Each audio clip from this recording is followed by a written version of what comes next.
Hey, what's up, everyone? So recently I've been playing Swords of Legends online, and it's a pretty good game. The first beta ended recently, and the next beta is on June 1st to June 8th.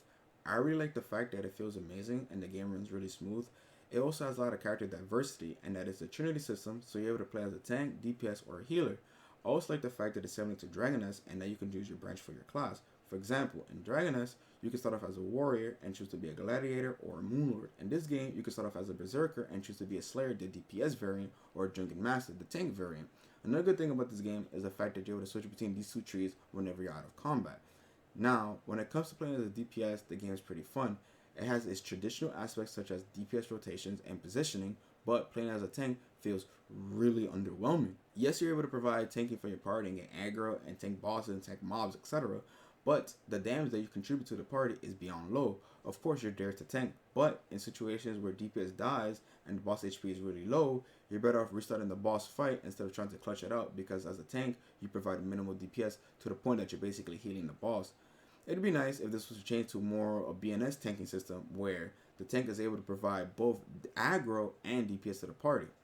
Endgame so far feels pretty decent. It's not as challenging as other games, but it focuses on its Trinity system and that you need DPS, tanks, and healers.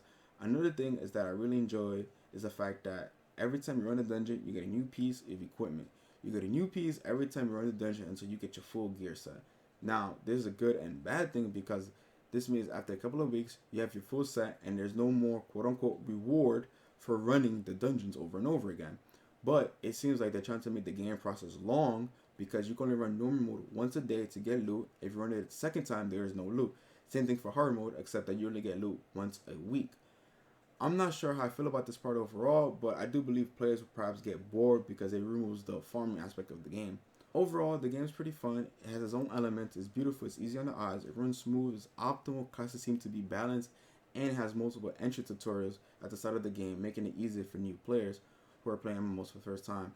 I'll give the game a solid 7.5 out of 10, considering everything that I've played so far. And again, it is closed beta, but considering this aspect, I would like to see more on the second beta and when the game releases. So I'm gonna stick with a solid 7.5 out of 10 for the game.